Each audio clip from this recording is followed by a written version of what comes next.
See guys. See here, we just need to talk different things about data type और database management system. Database management system के अंदर क्या क्या, देखो ये दो टाइप के लैंग्वेजेस है यहाँ पे. एक तो स्ट्रक्चर्ड क्वेरी लैंग्वेज, और जिसके अंदर एक्चुअली यानी स्ट्रक्चर वे में आपको अलग अलग क्वेरीज लिखना पड़ता है. अब ये जो आप क्वेरीज लिखोगे, वो क्वेरीज क्यों एक्चुअली आपको लिखना है? क्वेरीज लिखने के पीछे रीजन ऐसा होता है कि आपको डेटाबेस को मैनेज करना है. Now how we can manage the database? By using different kind of tools are like Oracle, SQL, MySQL, PostgreSQL, SQLite वगैरह वगैरह, different kind of tools we have. Okay, तो यहाँ पे हर टूल का मेन पर्पस ये है कि डेटाबेस को हैंडल करना. अब हैंडल करना इसका मतलब डेटाबेस को प्रॉपर्ली मैनेज करना. मैनेज करने का मतलब अलग अलग टाइप के ऑपरेशंस परफॉर्म करना. Now which kind of operation we can able to perform in the database? Like कोई ना, देखो सबसे पहले तो आपको डेटाबेस क्रिएट करना पड़ेगा. So we can use like database create करने का एक क्वेरी रहता है टू क्रिएट डेटाबेस.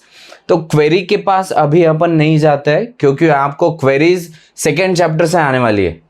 पहले चैप्टर में आपको डेटाबेस का स्ट्रक्चर कैसा होता है, फिर इसके अंदर अगर आपको डेटाबेस अगर क्रिएट करना ही है तो कौन कौन से अलग अलग टाइप के मॉडल्स यूज किए जाते हैं. यहाँ पे सबसे फेमस मॉडल है ER मॉडल. तो will going to see in this chapter how we can create any kind of database schema. Schema का मतलब होता है डेटाबेस स्ट्रक्चर, और उसके अंदर अलग अलग टाइप के टेबल्स अपन कैसे क्रिएट कर सकते हैं. टेबल्स को एक दूसरे टेबल्स के साथ अलग, अगर आपको रिलेशनशिप क्रिएट करना है, then how we can able to create different kind of relationship into a same database with any other tables. Now we need to discuss that things. So suppose, as you guys know about me, let me introduce again myself. My name is Preetham and I'm currently working as a principal data scientist into the data ease system. Previously I was working in NVIDIA. Total overall we have 4 years of experience into teaching field as well, and overall 7-year experience into IT industry. So suppose you guys can ask me any type of question at any point of time. Suppose now okay, so now we need to see different scenarios about the database. यहाँ पे देखो database management system overall 3 words है यहाँ पे कि भाई database को manage करने वाला सिस्टम यहाँ पे आपको इम्प्लीमेंट करना है. ओके, तो डेटाबेस को मैनेज करने के लिए we have already, I have told you different kind of tools we have. तो suppose different kind of languages also we have in the SQL itself. यहाँ पे 2 टाइप के सिनेरियोज होते हैं, SQL एंड MySQL. उसको भी बोलते हैं DBMS and RDBMS. RDBMS stands for relational database management system, जहाँ पे आप अलग अलग रिलेशनशिप क्रिएट करते हो विद डिफरेंट टेबल्स और डिफरेंट डेटाबेसेस. अब ये रिलेशनशिप क्रिएट करने के पीछे एक्चुअल में रीजन क्या है? एक्चुअल रीजन इज लाइक, देखो अगर कोई ना कोई डेटाबेस क्रिएट हो ही रहा है, तो डेटाबेस क्रिएट करते वक्त maybe some missing values वहाँ पे जा सकती है, maybe some duplicate values can be there. To reduce some kind of missing values and duplicate values, इसको बोलते हैं एक्चुअल में टेक्निकल वर्ड में, that is a redundant data. तो ये रिडंडेंट डेटा को क्लियर आउट करने के लिए आप लोगों को एक्चुअल में एक रिलेशनशिप क्रिएट करना पड़ती है अलॉन्ग विद डिफरेंट टेबल और डिफरेंट डेटाबेसेस. तो जब ये रिलेशनशिप क्रिएट होती है तो डेटा क्लीन होने में प्रोसेस होती है या फिर मदद होती है बाय यूजिंग नॉर्मलाइजेशन. तो we have all the concept of normalisation in our syllabus. So we have overall 3 layers of normalization. First NF, first layer normalization, second layer and third layer. तो यहाँ पे with the help of ER diagram we can able to normalize the data. Normalize करना इसका मतलब data को clear out करना. देखो अभी ये डेटाबेस क्यों इम्पोर्टेंट है सबसे ज़्यादा?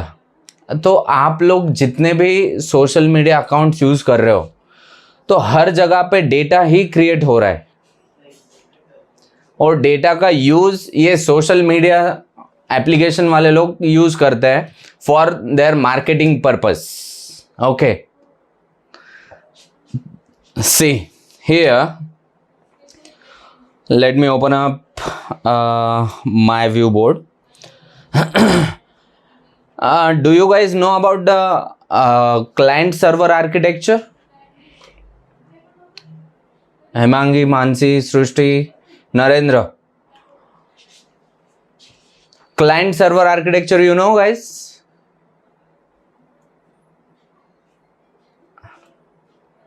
See here, let me show you.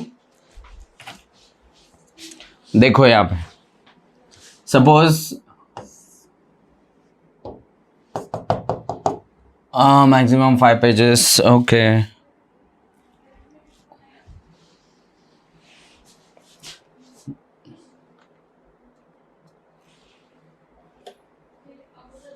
अरे यार,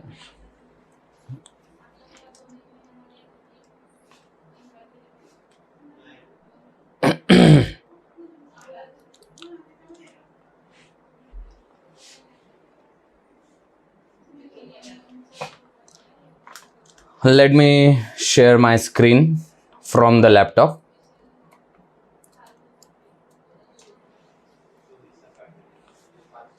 Are you able to see the screen?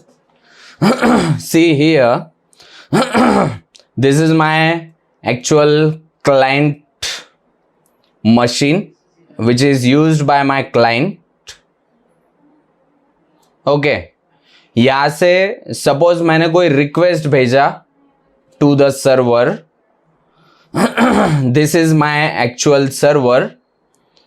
Like just imagine if my browser is get opened और मुझको यहाँ पे Facebook स्टार्ट करना है, तो Facebook का मैंने क्वेरी या फिर URL डाला ब्राउज़र में कि www.facebook.com. तो इसका मतलब है कि मैंने एक रिक्वेस्ट सेंड किया है टू द सर्वर कि मुझको फेसबुक का मेरा होम पेज दिखाओ. होम पेज यानी अभी मैंने लॉगिन वगैरह नहीं किया है, बट एक्चुअल जो लॉगिन और रजिस्ट्रेशन का जो पेज होता है, that home page I want. Actually that type of request I have pass to the server.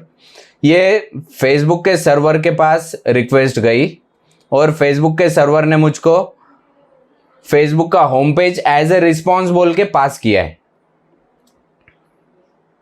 Okay,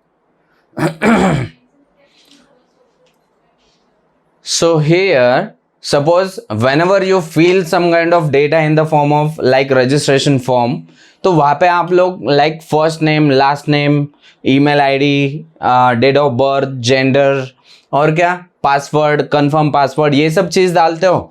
तो जैसे ही आप सबमिट पे क्लिक करते हो, तो इसका मतलब है कि आपने एक रिक्वेस्ट सेंड किया है. कौन सा? कि मुझको अभी मेरा लॉगिन पेज चाहिए. तो यहाँ पे बैकग्राउंड में क्या होता है कि लाइक डेटाबेस में जाके स्टोर होता है जो आपने रजिस्ट्रेशन फॉर्म में फिल किया है in the form of table itself. और टेबल के बाद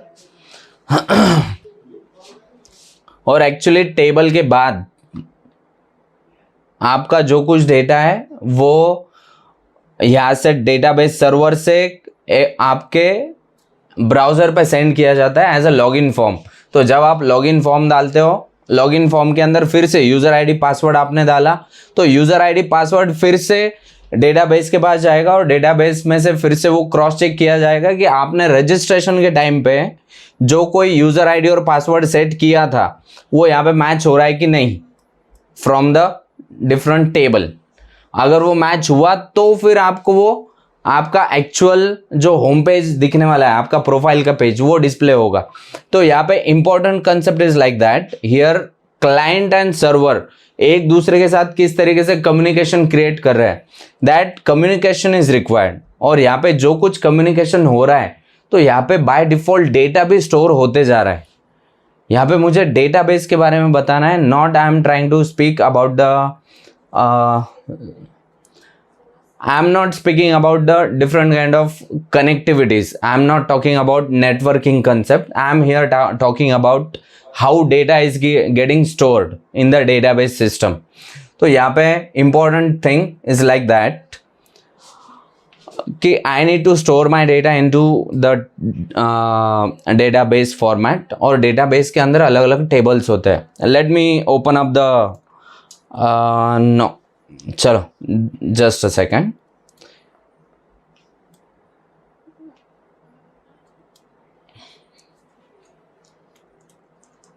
Yeah, so from here we have the first chapter that is called as Introduction to Database Management System and ER model. So suppose to create database system, we need to follow different kind of models, and from that model, ER diagram is the very famous model. So suppose this first topic is related to ER model and their introduction of the database. So here, just let's see. A database is an application that stores the organized collection of records stored electronically in a device. देखो, that's the definition of database. Database का क्या मतलब?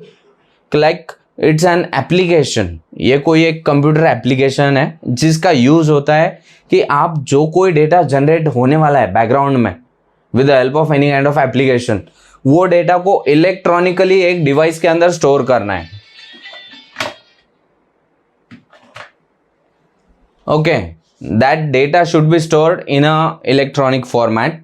देखो आपको एक example दूं, आप लोग डीमार्ट में जाते हो तो डीमार्ट के अंदर भी जब कोई भी एक ट्रांजैक्शन किया जाता है तो ट्रांजैक्शन होने के बाद जो कोई आपका बिल जनरेट हो रहा है तो वो एक्चुअल में डेटा डीमार्ट का एक बड़ा सेंट्रलाइज्ड डेटा है, वहाँ पे डेटाबेस में जाके वो पूरा डेटा को स्टोर किया जाता है एक्चुअल में. And that type of thing we can say that the data is being stored electronically in a device. Understand? It allow us to organize data into table.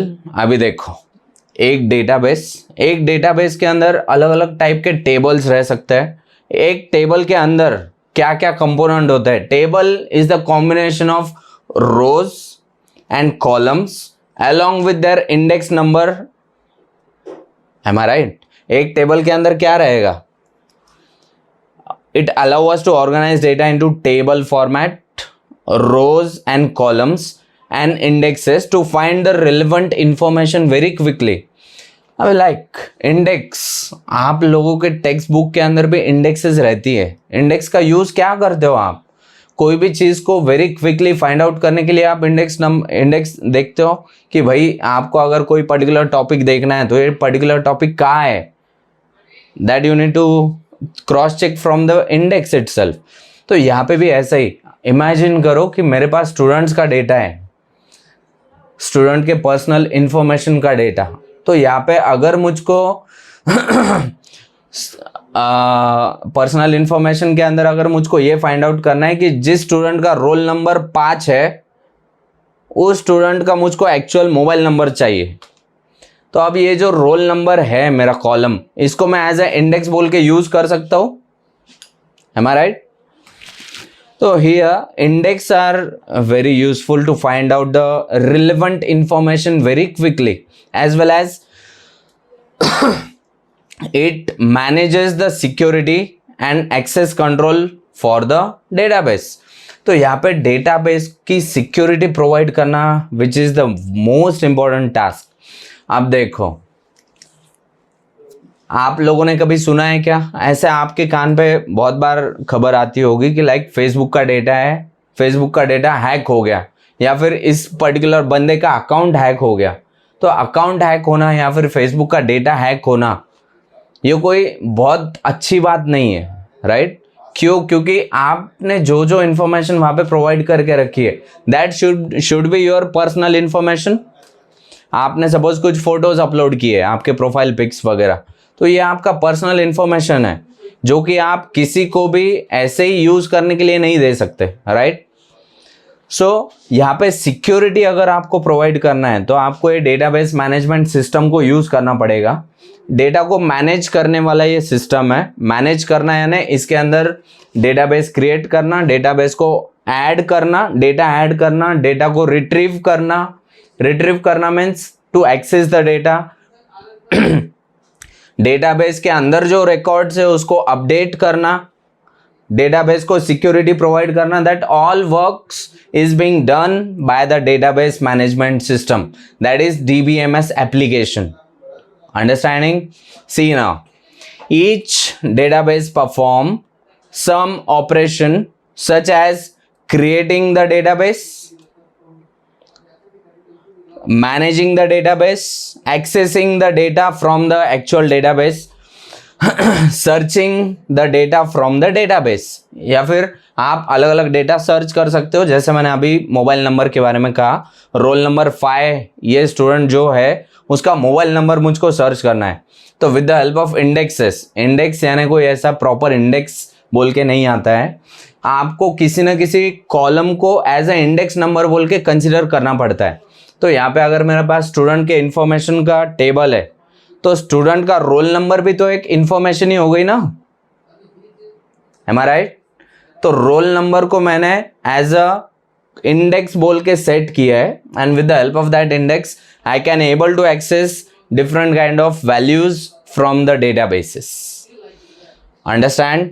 C here, today many databases are available like MySQL, Sybase, Oracle, MongoDB, PostgreSQL, SQLite, etc. चलो आपको एक बात बोलूं, we have two different type of data. एक होता है structured data, दूसरा होता है non structured data. Structure data का मतलब ऐसा डेटा जो कि आप टेबल फॉर्मेट में स्टोर कर सकते हो in the form of rows and columns, and you can create some kind of indexes for that as well. Like यानी कोई भी, जैसे कि अभी जो एग्जांपल दिया मैंने स्टूडेंट का information, you can store it in the form of table as well. अब जो नॉन स्ट्रक्चर डेटा होता है that is in the form of audio, video, images, notepad file, या फिर आपके ईमेल्स हो गए। तो ये हो गया आपका non structure kind of data. So can you able to tell me which kind of database you have in your syllabus? Oracle है कि MySQL है कि क्या है आपके सिलेबस में, क्या है? मानसी, नरेंद्र, आप लोग ऑनलाइन हो लेकिन मुझसे बात करो। हिमांगी, या which one?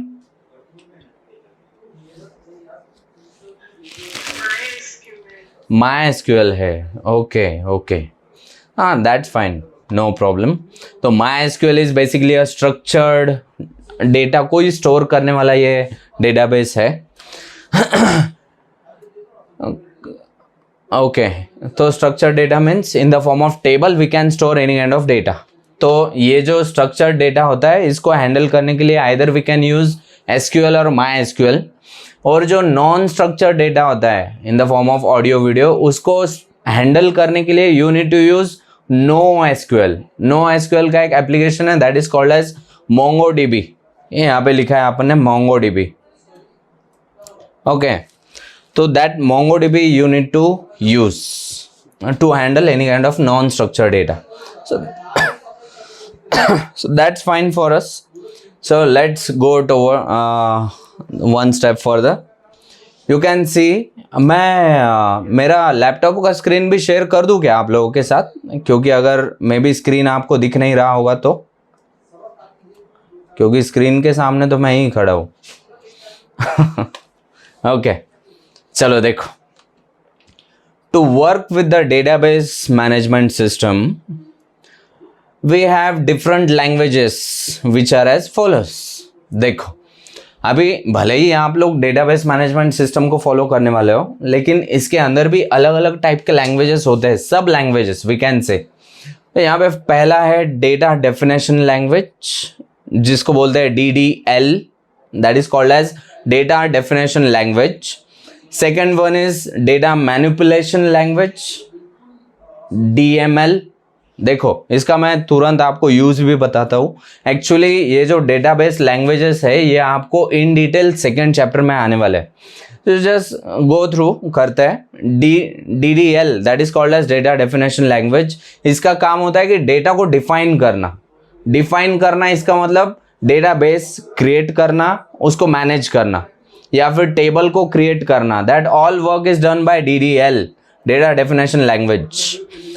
Second one is it is data manipulation language. Now what is mean by manipulation? Manipulation means modification करना. Modification के अंदर आता है update queries.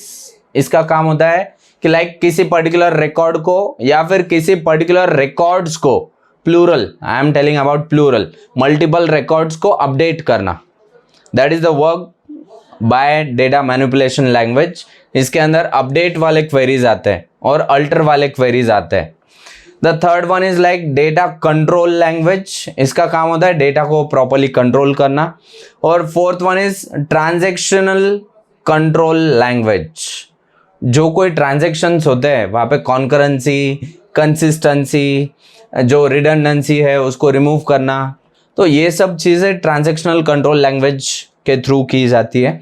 यहाँ पे डेटा कंट्रोल लैंग्वेज के अंदर लाइक डेटा को सेलेक्ट करना और जो कोई रिजल्ट टेबल है, लाइक अगर मैंने सेलेक्ट किया select star from students record, तो यहाँ पे स्टार का मतलब होता है जीरो और मोर. जीरो और मोर का मतलब क्या कि आपके डेटाबेस के अंदर जो स्टूडेंट वाला टेबल है उस टेबल के अंदर जितने भी कॉलम है और हर कॉलम के अंदर जितने भी रिकॉर्ड्स है वो सब रिकॉर्ड को एक्सेस करो और आउटपुट में डिस्प्ले करो. तो ये जो आउटपुट आपका डिस्प्ले हो रहा है that is called as result table. आपको डेटा भी तो टेबल के फॉर्मेट में ही मिलेगा. क्यों? क्योंकि आपका डेटा भी तो टेबल फॉर्मेट में ही स्टोर है. Am I right? So suppose we have only these points about the database languages. इसको अपन second chapter में in detail देखेंगे. Here the languages help us to do multiple operations in the databases. These four languages are useful for us to do different kind of operations in the database. Okay.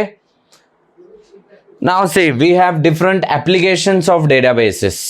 यानी database system कहाँ कहाँ पे use किया जाता है.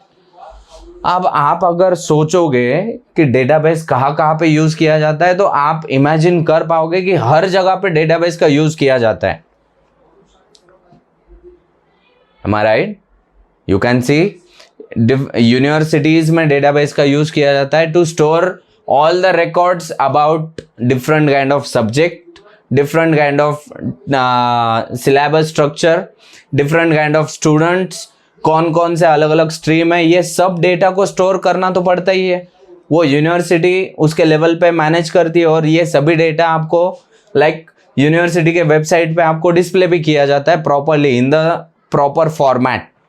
Right now in the telecommunication system, यहाँ पे भी आपको डेटाबेसेस क्रिएट करना पड़ते ही है और टेलीकम्युनिकेशन से रिलेटेड हर चीज़ को प्रॉपरली स्टोर किया जाता है. Like you can see manages the billing system, अपना डीमार्ट वाला एग्जांपल, कस्टमर अकाउंट्स कि भाई आपके पास ओवरऑल कितने कस्टमर है, फिर कस्टमर के बारे में पूरी इंफॉर्मेशन लाइक कस्टमर का नाम क्या है, वो कहाँ रहता है, उसका मोबाइल नंबर क्या है, etcetera, to support communication services. अब ये डेटाबेस को मेंटेन करना क्यों ज़रूरी है कस्टमर के? क्योंकि आपको अगर कम्युनिकेशन क्रिएट करना है कि आपके पास सपोज आपका कोई कंपनी है या फिर आपका कोई ना कोई शॉप है, तो आपके शॉप में आने वाले जो जो कस्टमर्स है, अभी देखो मे बी आपने ये ऑब्जर्व या तो फिर एक्सपीरियंस भी किया होगा कि आप अगर कभी कोई शॉप में जाते हो तो वो शॉप वाले आपका मोबाइल नंबर भी लेते हैं. क्यों? क्योंकि उनके शॉप में अगर कोई न्यू स्कीम आई है या फिर कोई न्यू प्रोडक्ट आया है तो उसकी वो जानकारी आपको दे सके. तो आपका मोबाइल नंबर यहाँ पे बस सफिशिएंट है, मोबाइल नंबर एंड नेम. और वो लोग क्या करते हैं, आपको एक व्हाट्सएप ग्रुप में ऐड कर देंगे और व्हाट्सएप ग्रुप में रोज अपडेट्स डालते रहते हैं. So that kind of thing we can done with the help of database system as well. Enterprise information, देखो, it used in sales, अभी जो एग्जाम्पल दिया, that is the combination of telecommunication and enterprise information used in sales, accounting, human resource etcetera to manage operations and data efficiently. अभी यहाँ पे जो employees या फिर कस्टमर्स के जो रिकॉर्ड है, उन रिकॉर्ड को यूज करके आपसे प्रॉपरली कम्युनिकेशन क्रिएट किया जाएगा फॉर डूइंग और for upgrading their selling activities, accounting activities and human resource. जो एचआर लोग जो करते हैं ना, आपको हर कंपनी में एचआरस रहते हैं, उनका काम होता है कि अलग अलग काम होता है एक्चुअली उनका, और अलग अलग टाइप के एचआरस होते हैं। ऑपरेशंस वाले एचआर इंटरनल एक्टिविटी को परफॉर्म करते हैं, जो और जो दूसरे लाइक रिक्रूटर वाले जो एचआर होते हैं, they are different kind of HRs. तो यहाँ पे ये जो एचआर लोग हैं, इनका काम होता है कि जो जो उनके एक्चुअल कस्टमर्स या फिर जो जो एम्प्लॉयज़ है उनके साथ प्रॉपरली कम्युनिकेशन क्रिएट करे, और जो कोई रिलेवेंट इंफॉर्मेशन उनको प्रोवाइड करना है, that information they can be able to provide to their respective concerned peoples. Okay, now banking and finance sector, यहाँ पे भी तो डेटाबेस को क्रिएट, यानी देखो, आप लोग अगर कभी बैंक को विजिट किया है अगर आप लोगों ने, तो बैंक के अंदर एक सर्वर रूम होता है अलग से, जहाँ पे लाइक अपने जैसे लोगों को जाने की परमिशन नहीं होती है। वहाँ पे ऑलरेडी लिखा होता है रिस्ट्रिक्टेड एरिया। तो वहाँ पे कौन जा सकता है? सिर्फ बैंक के जो लोग हैं एक्चुअल, वही लोग वहाँ पे जा सकते हैं। क्यों? क्योंकि वहाँ पे बैंक का सर्वर रखा है। अब सर्वर यानी क्या एक्चुअली? सर्वर यानी बस एक नॉर्मल सिस्टम जो कि थोड़ा पावरफुल है, आपने ये लैपटॉप वगैरह से ज़्यादा पावरफुल है। पावरफुल का मतलब ये होता है कि उसका प्रोसेसिंग स्पीड और उसके डेटा स्टोरेज की कैपेसिटी ज़्यादा है अपने लैपटॉप के कंपैरिजन में। अब ऐसा क्यों? अभी देखो, सपोज ये निगड़ी में एक एसबीआई की ब्रांच है, तो वहाँ पे एसबीआई के ब्रांच में हर रोज़ अराउंड कम से कम 1000 ट्रांजेक्शन तो होते होंगे बैंक में। तो ये जो 1000 ट्रांजेक्शन का जो डेटा है, वो डेटा उनको कहीं ना कहीं तो स्टोर करके रखना पड़ेगा। तो वो कहाँ स्टोर किया जाता है? डेटा सर्वर रूम के अंदर। जो कंप्यूटर है, उस कंप्यूटर के अंदर वो पूरा डेटा एक्चुअली स्टोर होते रहता है हर रोज, हर महीने, हर साल, continuously it stores the data. तो आप देखो, आपको अगर आपका 4 साल पहले का अगर रिकॉर्ड चाहिए कि आपने 4 साल पहले क्या क्या ट्रांजैक्शन किए थे, तो वो रिकॉर्ड भी आप वहाँ से हासिल कर सकते हो from the database server itself. तो आपने अगर आपका पासबुक प्रिंट करवाया, तो प्रिंट करते वक्त वो डेटाबेस सर्वर से जो डेटा आ रहा है, वही डेटा आपके पासबुक पे प्रिंट होने वाला है in the form of table itself. Am I right? तो यहाँ पे आप बैंकिंग एंड फाइनेंस सेक्टर के अंदर डेटाबेस का बहुत ज़्यादा इंपॉर्टेंस है। क्यों?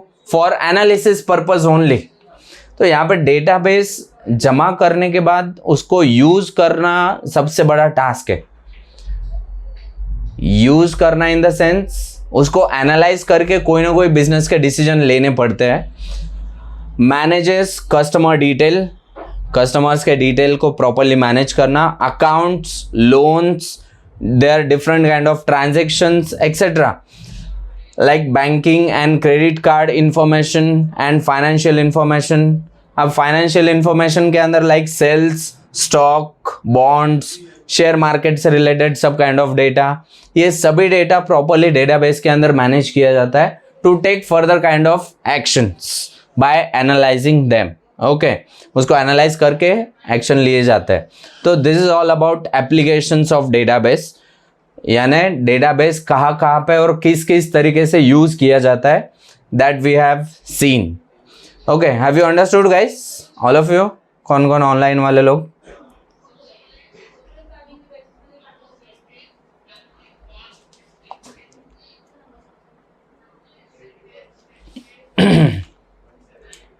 चलो, let's see about this.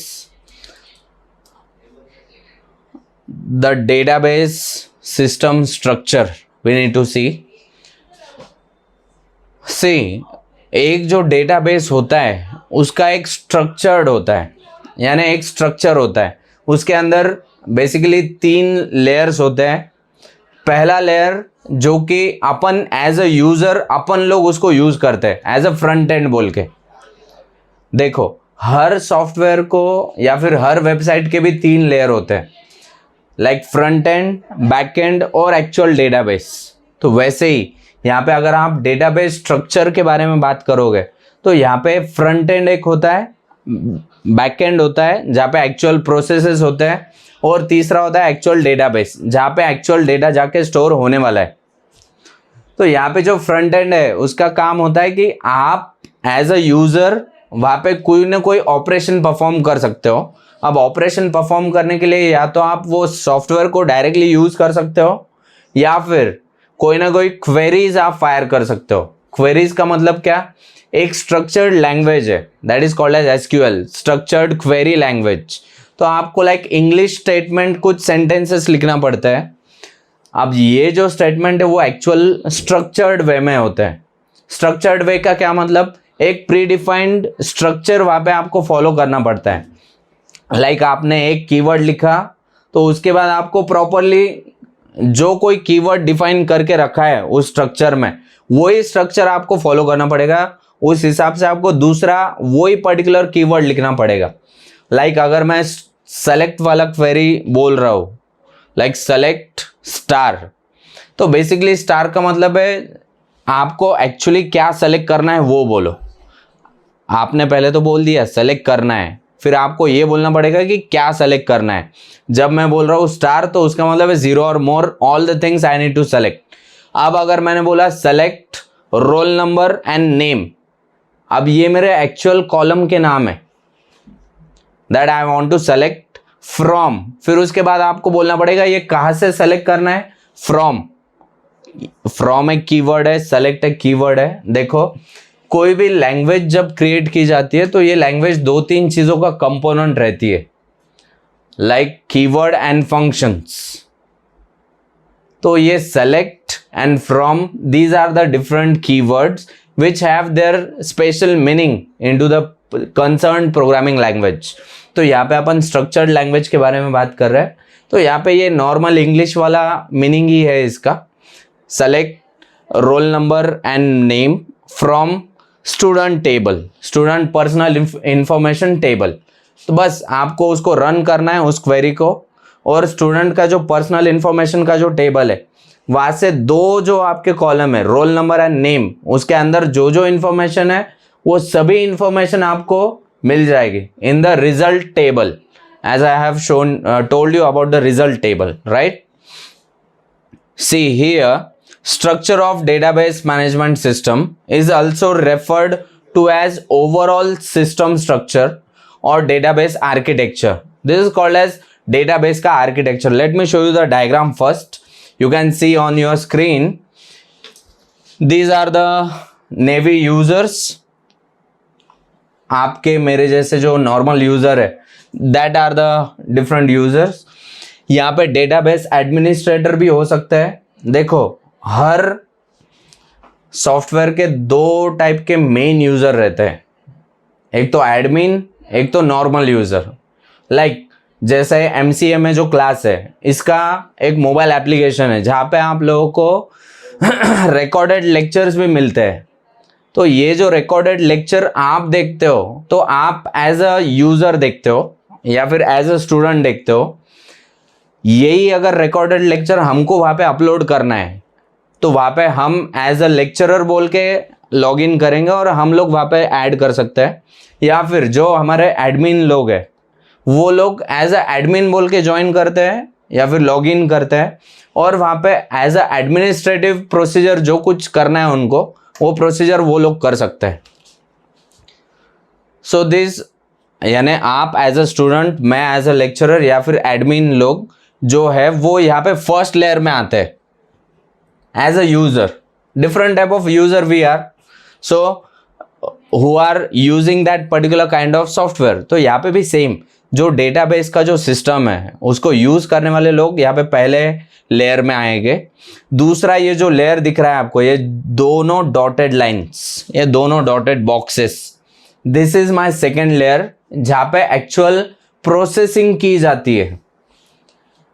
Processing किसकी की जाएगी? जो क्वेरीज मैंने फायर की है, अगर मैंने बोला अभी सेलेक्ट वाला query, select roll number and name, तो ये सेलेक्ट वाला जो क्वेरी है ये मैंने मेरे लैंग्वेज में लिखा है, तो ये लैंग्वेज को यहाँ पे पहले कन्वर्ट किया जाता है in the form of binary language. Binary means 1 and 0। क्यों? क्योंकि यहाँ पे ये जो सिस्टम है ये सिर्फ बाइनरी लैंग्वेज को ही अंडरस्टैंड कर सकता है। With the help of operating system he will be able to understand the binary language. फिर वो अंडरस्टैंड करता है कि आपको एक्चुअल में करना क्या है। सेलेक्ट वाला क्वेरी आपने अप्लाई किया है, तो यहाँ पे एक्चुअली प्रोसेस को किया जाता है in the second layer. Actual process is done by the second layer. और अगर आप सेलेक्ट क्वेरी अप्लाई कर रहे हो, यानी आपको अगर वैल्यू एक्सेस करना है, तो ये वैल्यू ऑलरेडी डेटाबेस के अंदर होनी चाहिए, यानी आप वैल्यूज को रिट्रीव कर रहे हो। तो यहाँ पे ये है third layer, that is my actual database disk storage, like my hard disk. तो ये हार्ड डिस्क के अंदर जो डेटा है टेबल फॉर्मेट में, उस पर्टिकुलर स्टूडेंट इंफॉर्मेशन के टेबल में, वहां से डेटा को एक्सेस किया जाएगा और आपको आपके स्क्रीन पे दिखाया जाएगा। ओनली बिकॉज अभी ये अपन सेलेक्ट वाला क्वेरी ले रहे हैं। अगर आपने इंसर्ट वाला क्वेरी लिया है कि आपको कोई ना कोई न्यू डेटा ऐड करना है, तो यहाँ पे आप with the help of front end you will add some kind of data with the help of different kind of queries. Second thing, यहाँ पे प्रोसीजर फॉलो की जाएगी और actual process has been done by second layer. And third layer जहाँ पे data को store कर रहे हैं, वहाँ पे एक्चुअल में जाके डेटा स्टोर होगा in the data storage. This is my actual architecture of the database system. Let's read. चलो, आई होप आपको ये आर्किटेक्चर समझ में आ गया। अब अपन जो रीड करेंगे वो आपको और जल्दी जल्दी समझ में आएगा। देखो, the structure of database management system is also referred to as a overall system structure or database architecture. The second point, the typical structure of database is based on relational database model.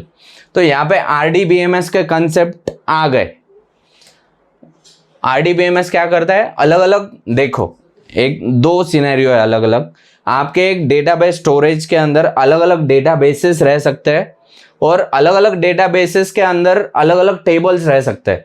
Like एक database के अंदर suppose imagine करो 4 table है, तो ऐसे अलग अलग 4 या फिर 2 अलग अलग डेटाबेसेस है जिसके अंदर इंडिविजुअली 4 टेबल्स है। तो आपको क्या करना पड़ता है कि लाइक ये चारों टेबल एक दूसरे से कनेक्ट करने हैं। ये एक सिनेरियो फिर से, या फिर दूसरा सिनेरियो कि ये दोनों डेटाबेसेस को एक दूसरे से कनेक्ट करना है। तो अल्टीमेटली इधर के 4 टेबल और इधर के 4 टेबल ये दोनों मर्ज हो गए, कनेक्ट हो गए, इसका मतलब मर्ज हो गए। यानी वो डेटा को आप with the help of a single query you can be able to access data from both the databases only because it is connected. अभी यहाँ पे जो रिलेशनशिप क्रिएट किए जाते हैं इसके भी अलग अलग टाइप्स होते हैं गाइस। देखो, 1 to 1, 1 to many, many to 1 and many to many. There are 4 different type of relationship we can create between different databases and different tables. Understanding? और ये रिलेशनशिप क्यों क्रिएट करने पड़ते हैं? जैसे कि मैंने ऑलरेडी कहा कि आपके डेटाबेस के अंदर कोई रिडंडेंट डेटा होगा, रिडंडेंसी आपको रिमूव करना पड़ेगी। रिडंडेंसी का मतलब डुप्लीकेट डेटा या फिर मिसिंग वैल्यूज, तो इसको आपको रिमूव करना होगा। For that reason we need to create the relational database.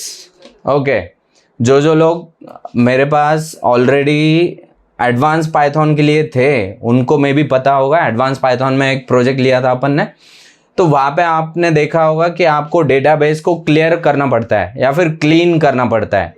तो क्लीनिंग करते वक्त आपको यही 2 चीज़ों को फॉलो करना पड़ता है। Either you need to remove the duplicate values, आपको डुप्लीकेट वैल्यूज तो रिमूव करना ही पड़ेंगी, और दूसरा सिनेरियो आपको डेटा क्लीन करना होगा जो मिसिंग वैल्यूज है। तो मिसिंग वैल्यूज को क्लीन करने के लिए आपके पास 2 तरीके हैं। एक तो जो मिसिंग वैल्यूज वाला डेटा है उसको आप रिमूव कर दो, या फिर उसके जगह पे कोई ना कोई न्यू डेटा अपलोड कर दो। Understanding? See here, the database system is divided into 3 components. Top layer, that is interface for user, जहाँ से आप लोग interact कर सकते हो database के साथ. Application programs, query tools and admin tools. There are different tools we have. Middle layer, that is a query processor. जो query आप देने वाले हो उसको process करेगा कौन? Middle layer. And storage manager, critical components. Third layer is bottom layer, that is actual disk storage, जहाँ पे एक्चुअल आप डेटा को स्टोर करोगे और जहाँ से आप एक्चुअल डेटा को रिट्रीव करोगे. Understand everybody? आप लोग यार मुझसे बात करो. I am not able to understand what you are understanding. या Hemangi, Mansi, Srushti, Narendra, you know about me. Yeah, Hemangi, are you understanding?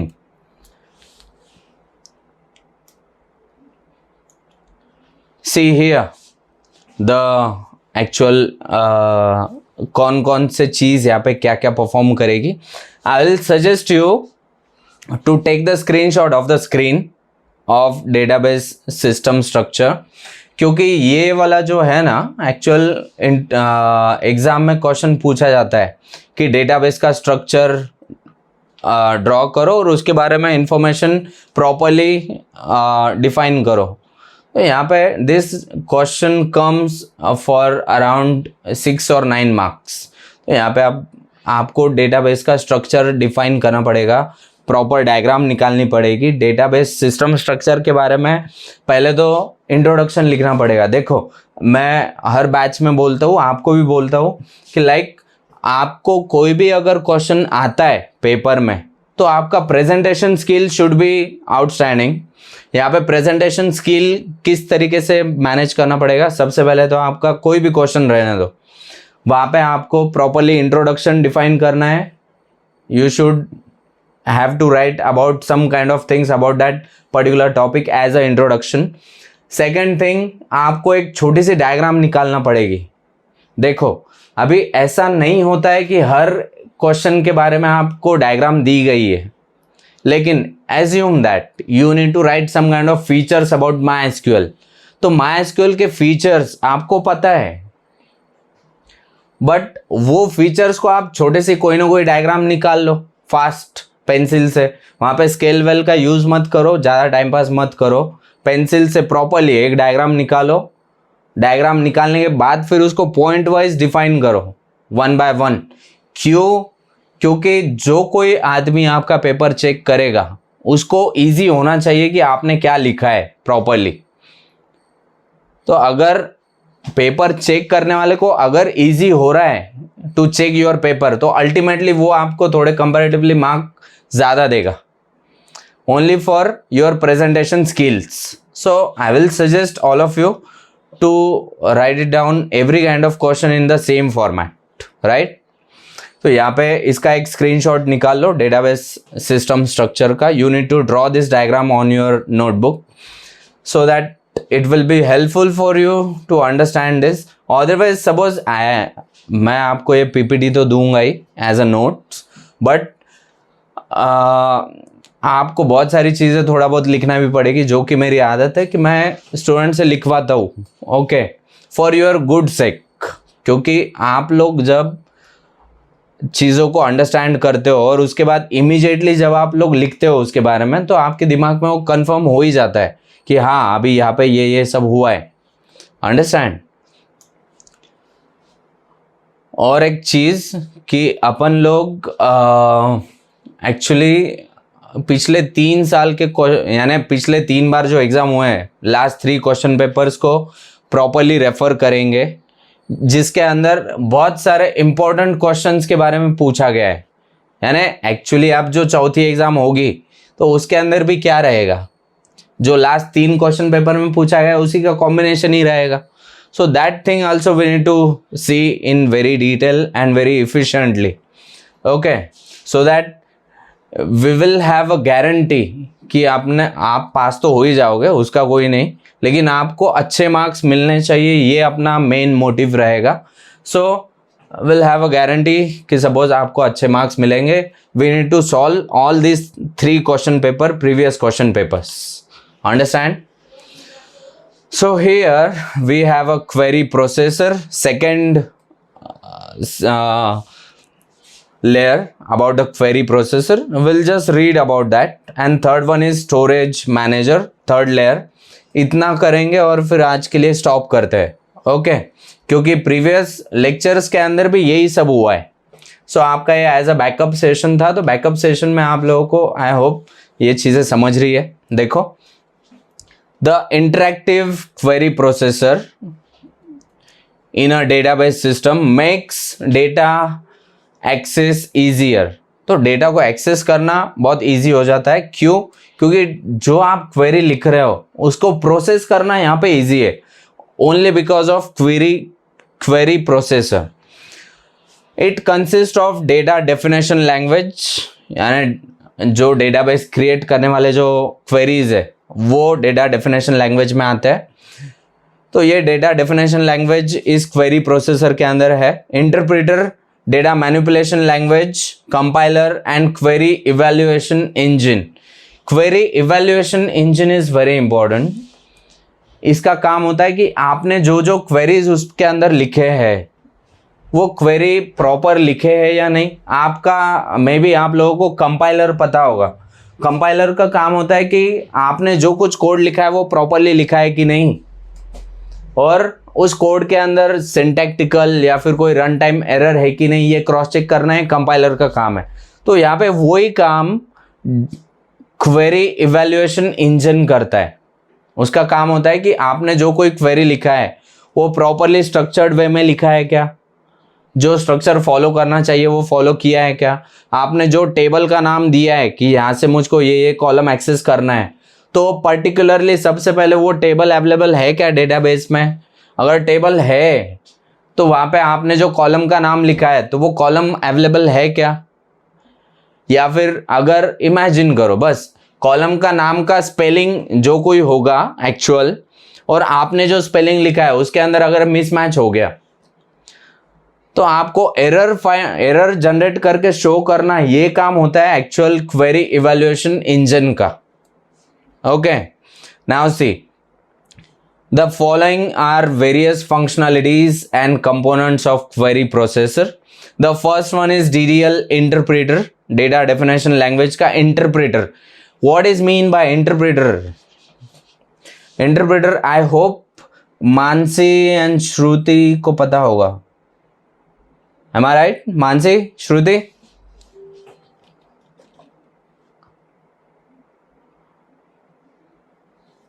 You are on mute actually. Interpreter का काम होता है कि इंटरप्रीट करना, to understand what you have written, कि आपने actual query के अंदर लिखा क्या है. तो यहाँ पे DDL interpreter, it is used to translate DDL statements for data dictionaries. तो आप लोगों ने एक्चुअल DDL के जो कोई क्वेरीज लिखे हैं उसको ट्रांसलेट करके जो एक्चुअल आपका जो क्वेरी इवैल्यूएशन इंजन है उसके पास करना. That is the work of DDL interpreter. DDL compiler ये फिर से ये भी क्रॉस चेक करेगा कि वो, यानी बेसिकली ये इवैल्यूएशन इंजन ही करने वाला है, तो ये वही क्रॉस चेक करेगा कि इसके अंदर कोई प्रॉब्लम है क्या, क्वेरी के अंदर कोई एरर वगैरह आ रहा है क्या, या फिर आपने जो कोई सिंटैक्स यूज किया है वो सिंटैक्स प्रॉपरली यूज किया है या नहीं किया है. So here converts DML queries into an evaluation plan. Next one, it is query evaluation engine. It executes the instructions. Actually जो जो आपने क्वेरी के अंदर लिखा है वो इंस्ट्रक्शन को ये प्रॉपरली फॉलो करवाएगा.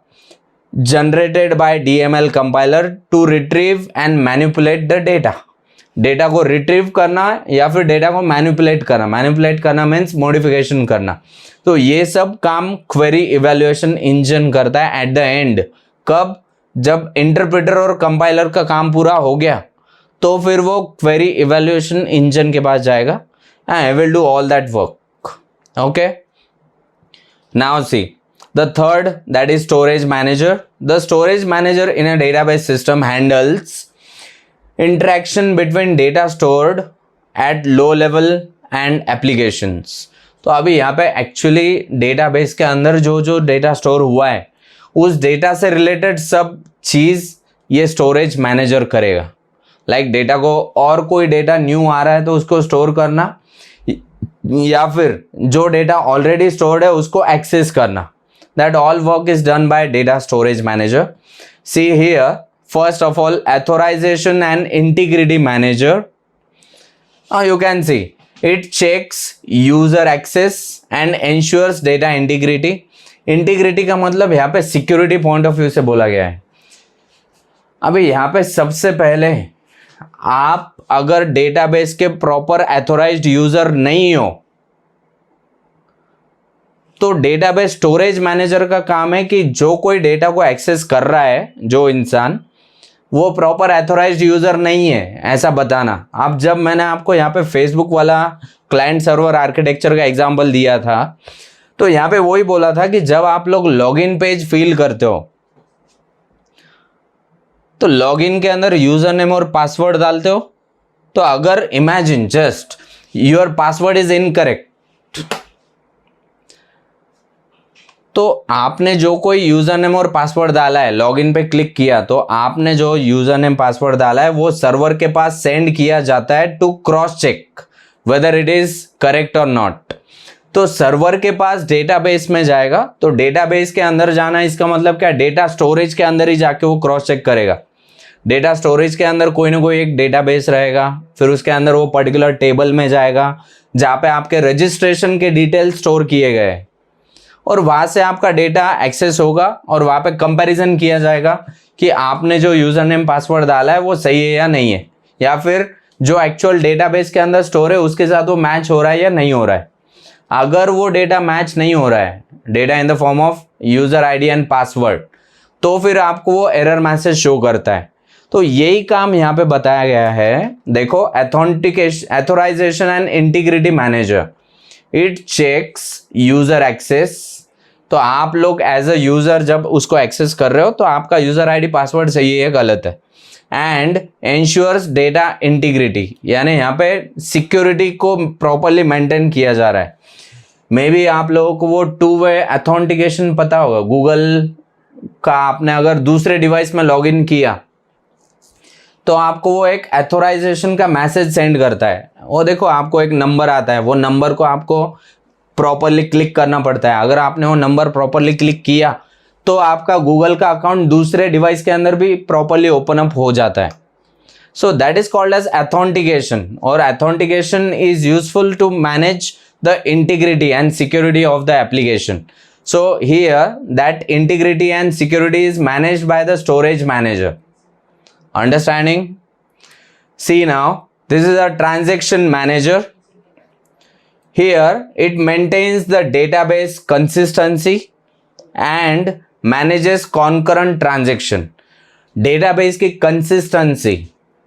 What is mean by consistency? Consistency को समझाने के लिए मैं उसका opposite जो है दैट इज डेडलॉक वाली सिचुएशन को मैं बताता हूँ आपको। डेडलॉक वाली सिचुएशन आपको ऑपरेटिंग सिस्टम में भी रहेगा और यहाँ पे भी रहेगा, डेटाबेस मैनेजमेंट सिस्टम में। डेडलॉक का मतलब होता है कि लाइक आपने कोई प्रोसेस अप्लाई की है या फिर आपने एक ऑपरेटिंग सिस्टम को एक प्रोसेस दिया परफॉर्म करने के लिए, और वो प्रोसेस को पूरा फुलफिल होने के लिए कोई ना कोई मेमोरी रिसोर्सेस चाहिए, लेकिन वो मेमोरी रिसोर्सेस किसी दूसरे प्रोसेस को बाय डिफॉल्ट एलोकेट करे हुए हैं पहले से। तो आपने अभी जो प्रोसेस लगाई है प्रोसेसिंग के लिए, वो प्रोसेस पूरी होगी ही नहीं, वो अभी बफरिंग में चला गया। देखो आपका लैपटॉप कभी कभी या फिर आपका मोबाइल कभी कभी बफर मोड में चला जाता है, बफरिंग होते रहती है उसमें। बफरिंग इसी वजह से होती है क्योंकि अभी वो उसको कंसिस्टेंटली उसको मेमोरी रिसोर्सेस मिल नहीं रहे वो पर्टिकुलर प्रोसेस को फुलफिल करने के लिए। तो द सेम थिंग यहाँ पे है ट्रांजैक्शन मैनेजर। इसका काम होता है कि आपने जो कोई डेटाबेस को काम दिया है वो प्रॉपरली कंटिन्यूअस वे में उसने प्रॉपर काम करना चाहिए, और यहाँ पे बाय डिफॉल्ट एक कंसिस्टेंसी मैनेज करनी चाहिए, continuity. Third one is like file manager. It handles the disc space allocation and data representation. देखो आप लोगों को कभी कभी मैसेज आता है कि लाइक आपका जो डिस्क है वो स्टोरेज उसका फुल हो चुका है, तो ये मैसेज कौन देता है आपको? फाइल मैनेजर का काम है कि आपको एक नोटिफिकेशन प्रोवाइड करे कि आपका डिस्क स्टोरेज फुल हो रहा है, जल्दी से जल्दी डिस्क को थोड़ा स्पेस फ्री करो। आपके मोबाइल में भी आता होगा बहुत बार ये मैसेज, राइट? तो this kind of message is given by the file manager in the storage manager. Fourth one is buffer manager. अभी जो डेडलॉक वाला कंसेप्ट मैंने बताया वो ये है यहाँ पे। Buffer manager manages data caching. Now I hope you guys know about cache memory, sessions, cookies. Are you guys know that? Do you know that sessions and cookies which is available in the browser? तो देखो may be आप लोग एक experiment करो। Browser वगैरह तो आप लोग नॉर्मली रोज की रोज यूज करते ही हो। आप लोग क्या करो, कंटिन्यूसली 5-6 दिन लैपटॉप यूज करो और उसको शट डाउन ही मत करना। देखो बैटरी पे कोई परफॉर्मेंस पे प्रॉब्लम नहीं आएगा, कोई प्रॉब्लम नहीं है, लेकिन जब आपके ब्राउज़र की जो कैश मेमोरी होती है वो अगर फुल हो जाती है तो आपका ब्राउज़र ऑटोमेटिकली स्लो होना चालू कर देता है। क्यों? क्योंकि उसको ब्राउज़र का कैश मेमोरी की ज़रूरत होती है for swap in and swap out of the different processes. अब ये स्वैप इन स्वैप आउट क्या है, that will come into the operating system syllabus. So here we have operating system classes as well, और वो operating system के classes भी मैं ही लेता हूँ। Okay, so you guys can maybe join that batch as well. वो batch weekdays में होती है, not at Friday and Saturday, उसके पहले ही होता है वो। मे बी आप लोगों को उसका स्ट्रक्चर आया होगा, आई होप। तो यहाँ पे buffer manager, it manages data caching in main memory for efficient access. तो यहाँ पे आपको उस टाइम पे क्या करना पड़ता है, बस लैपटॉप को बंद करके चालू करो तो आपका जो बफर मेमोरी होता है, कैश मेमोरी ब्राउज़र का, तो वो क्लियर आउट हो जाता है। देखो बफर ब्राउज़र के कैश मेमोरी के अंदर ही आपका हिस्ट्री भी सेव होता है कि आपने क्या क्या कौन कौन से वेबसाइट्स को विजिट किया, वहाँ पे कौन कौन से वेब पेजेस को आपने क्या क्या किया, वो सब चीज़ें वहाँ पे एक्चुअल में स्टोर होती है। प्लस आपने सपोज जस्ट इमेजिन कोई वेबसाइट पे गए और वहाँ पे लॉगिन किया, तो लॉगिन की information like your user ID and password is also getting stored. Understand?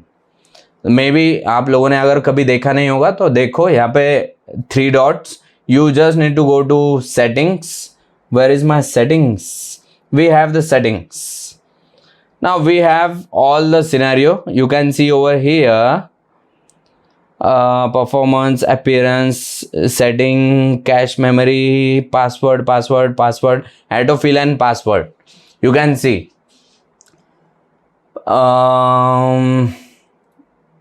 Okay, we have, अभी ये मेरे ख्याल से इन्होंने थोड़ा सा सेटिंग चेंज कर दिया है गूगल क्रोम वालों ने, बट यहाँ पे आपको पूरा सेटिंग दिखता है कि आपने कौन कौन से वेबसाइट्स को विजिट किया। हाँ, वेबसाइट को विजिट करना तो बस ये Ctrl+H। Now you can see which kind of pages I have open into my this browser. ये ब्राउज़र का जो ये वाला विंडो है, यहाँ पे मैंने क्या क्या ओपन किया है। So this is the part of history. So that type of history we can able to understand, or we can retrieve that from the cache memory itself from the browser. Now this is data structure. It includes, देखो data structure का यहाँ पे मतलब है कि अलग अलग type का डेटा। अभी देखो MySQL ही मैं सिखाने वाला हूँ जो कि आपके सिलेबस में है। तो MySQL जो प्रोग्रामिंग लैंग्वेजेस को सपोर्ट करता है, तो उन हर प्रोग्रामिंग लैंग्वेज में जो डेटा के टाइप्स है वो सभी डेटा टाइप्स यहाँ पे आपको मिलेंगे। Data storage, data structure, it includes data files for storage, data dictionary for Meta data. Now you guys might know about that Meta data. The Meta data means data about the data. अगर मैं बोल रहा हूँ कि मेरे पास 2000 employees का data है, तो ये 2000 एम्प्लॉयज का डेटा मेरा एक्चुअल डेटा है। अब इसके अंदर अगर मैं ये फाइंड करने की कोशिश करूंगा कि ये 2000 एम्प्लॉयज के अंदर मेल्स कितने और फीमेल्स कितने हैं, या फिर ये 2000 एम्प्लॉयज के डेटा के अंदर मैनेजर लेवल के कितने एम्प्लॉयज है, तो ये जो कुछ इंफॉर्मेशन मुझको मिलने वाली है that is called as metadata. Data मेरा जो एक्चुअल डेटा है उसके बारे में कुछ information, that is called as metadata. Understanding? Now see, and indices for fast data retrieval. Indices का मतलब वो अपने indexes. Let me read again. Data structure, it includes data files for storage और data dictionary for metadata and indices like indexes for fast retrieval of the data. So all this concept comes under storage manager. Understanding? So suppose tomorrow we need to discuss about the data model. Not tomorrow, at the next lecture, like at Friday, we need to discuss about different data models. और यहाँ पे अगर आपको data model का actually क्यों use किया जाता है, सुनो। अगर आपको डेटा बेसेस क्रिएट करना है और उन हर डेटाबेस के अंदर कुछ टेबल्स क्रिएट करने हैं, तो यहाँ पे आपको एक्चुअल में डेटा मॉडल पहले प्रिपेयर करना पड़ेगा। Like already we I guess आप लोगों को सॉफ्टवेयर इंजीनियरिंग सब्जेक्ट था क्या आप लोगों को सॉफ्टवेयर इंजीनियरिंग? वहाँ पे अलग अलग टाइप के सॉफ्टवेयर को डेवलप करने वाले मेथड्स अपन ने देखे थे, like SDLC processes, software development life cycle के प्रोसेसेस, जहाँ पे पहला प्रोसेस होता है कि रिक्वायरमेंट गैदर करना, दूसरा प्रोसेस होता है उसको अंडरस्टैंड करना और उस हिसाब से प्लान बनाना। प्लान बनाने के बाद आपको डिज़ाइनिंग क्रिएट करना पड़ता है as a blueprint of the software. तो वो ब्लूप्रिंट यहाँ पे आपको डेटाबेस के बारे में क्रिएट करना पड़ता है।